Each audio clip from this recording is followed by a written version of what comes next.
I first began writing when I was about 20 years old. I had been very enthusiastically into acting from about 12 to 20 and I had done numerous plays and I really loved it. But around that point, I got the idea that I didn't just want to speak the words that were on stage, I wanted to write them as well. And so I wrote my first one act and I fell madly in love with it and still am. My parents were wonderful. They were always supportive about me being in the arts, and that's a huge thing.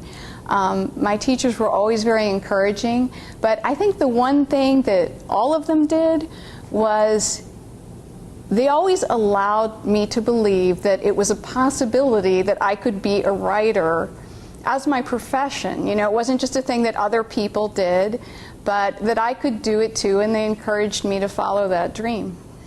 I got my first book published. I have to go back a bit because I was a TV writer. I've written for children's television for 18 years.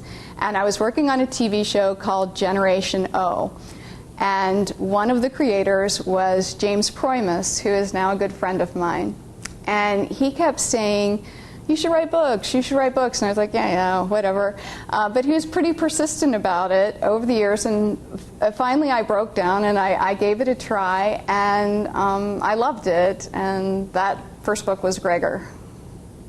The best part about being an author, and I'm comparing this now to television, I loved writing television, but it's a very collaborative process, and that can be really fun in a lot of ways, but it is very refreshing with the books to conceive of an idea and get to carry it through the whole process yourself. Not that you don't get notes from your editors and whatnot, but in terms of the writing process, it's an individual story and you get to hang on to your vision in a different way.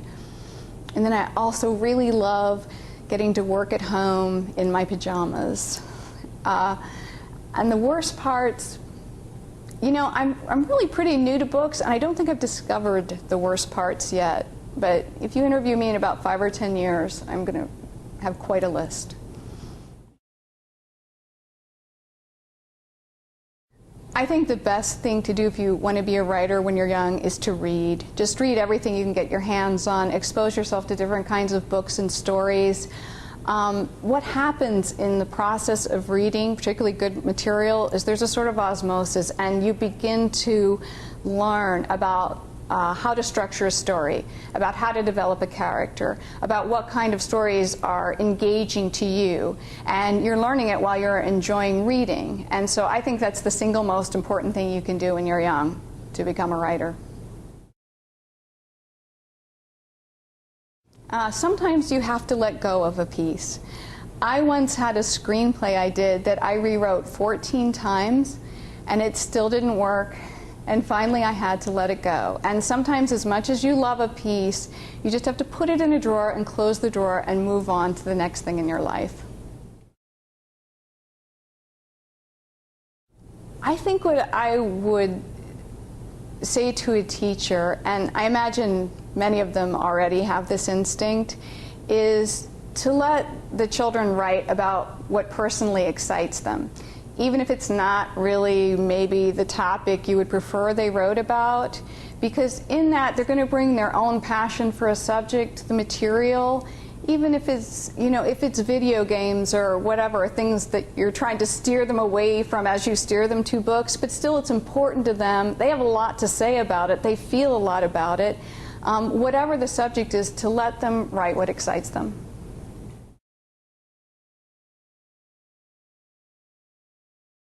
Well, first I get the big initial idea, and then when I know the sort of general arc, it's not filled out and detailed, it's a sort of skeletal arc, but once I know that, then it seems I always go into a research mode. If it was the Gregor series, I read, you know, piles of books on rats and bats and cockroaches, and with this series, The Hunger Games, I have, I don't know, maybe 10 books on survival, wilderness survival. Not a thing I know a tremendous amount about, but it was crucial for particularly my main character to know this. So I have this stacked by my chair, which I read and I also refer to a lot. So I tend, after I get the creative idea, to go into a almost non-fiction research period to fill out all those huge blanks in what I'm going to write about. It depends on the book. Gregor the Overlander, which was my first novel, took about 6 months for the first draft, and then you add a few months for revisions. The Hunger Games are longer, they're a little more complicated.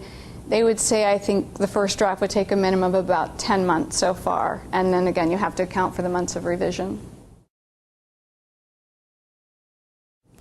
I send in the first draft, the manuscript. It is then read and assessed by Kate Egan, who's my editor, who's been my editor since the first Gregor book. But it's not just Kate, it's a team of people. Also Jen Rees, who is another editor at Scholastic Press, and David Levithan, who's the head of Scholastic Press. And they confer with one another, and Kate assembles all the notes and ideas, and then usually the first draft, she writes me a letter, and the letter entails, any notes she has about structure or characters that are arcs throughout that have to change, and then I work those through, and then another draft comes back that she's notated line by line throughout it, which will have, she'll reconstruct sentences so they're better and correct grammar and things. And then she'll also have little queries in the side where she'll ask me a question about something that isn't clear that maybe I want to clean up or whatnot. And then that goes back, and after that it usually goes into a copy edit where people who know a tremendous amount about grammar and punctuation really clean it up and make it a lot nicer.